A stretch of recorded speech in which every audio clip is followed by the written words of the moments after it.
మీకు ఈ వీడియో నచ్చినట్లయితే వీడియో క్లిక్ చేసి ఛానల్ని సబ్స్క్రైబ్ చేసుకోండి. భూమి కృష్ణప్రసాద్తో చెప్తూ ఉంటుంది, మామయ్య వెళ్ళండి, మీరే ఆ ఇంటికి వెళ్ళి ఆయన్ని ఇక్కడికి రావద్దని నచ్చ చెప్పండి మామయ్య అని భూమి కృష్ణప్రసాద్తో చెప్తూ ఉంటే, అలాగేనమ్మా భూమి అని మీరా కృష్ణప్రసాద్ ఇద్దరు కూడా గగన్ ఇంటికి వెళ్తారు. ఏంటండి ఈ సమయంలో వచ్చారు అని శారద అడుగుతూ ఉంటుంది. మీరా అయితే ముందు ఇక కోప్పడి, అమ్మ మహాతల్లి, నీకు నీ కొడుక్కి శతకోటి నమస్కారాలు. లోకంలో ఎవ్వరూ లేనట్లు పోయిపోయి మా ఇంట్లో ఉన్న భూమినే ప్రేమించాలా?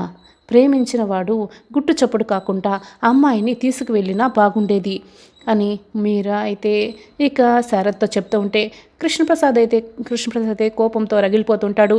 పూర్ణి శారద అయితే ఇక షాక్ అయ్యి మీరా మాటలు వింటూ ఉంటారు. నువ్వేం మాట్లాడుతున్నావో నీకైనా అర్థమవుతుందా అని కృష్ణప్రసాద్ ఇక కోప్పడుతూ ఉంటే, అప్పుడే గగన్ గుమ్మం దగ్గరగా వచ్చి నిలబడి ఉంటాడు. నాకు అర్థమవుతుంది అని ఇంట్లోకి వస్తాడు.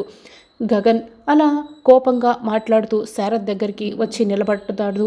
శారద, ఒక్కసారి నేను చెప్పేది విను శారద అని కృష్ణప్రసాద్ అయితే ఇక బతిమలాడుకుంటూ ఉంటాడు. గగన్ అయితే చాలా కోపంగా, మిస్టర్ కృష్ణప్రసాద్, నా శత్రువే వచ్చి నట్టింట నిలబడినా కూడా బయటికి గెంటేసే సంస్కారం నాకు ఇంకా అబ్బలేదు. ఇంకేం మాట్లాడకుండా జస్ట్ గెట్ లాస్ట్ అని ఇక గగన్ అంటాడు. కృష్ణప్రసాద్ ఇక మీరా అక్కడి నుంచి వెళ్ళిపోతూ ఉంటారు.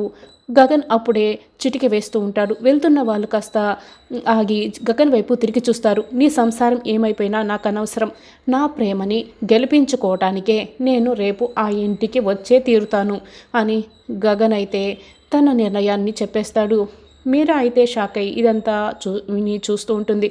రేపు వస్తే ఆ శరత్చంద్ర నిన్ను చంపేస్తానని చెప్పారు అని కృష్ణప్రసాద్ అనుకొని మనసులో బాధపడుతూ ఉంటాడు.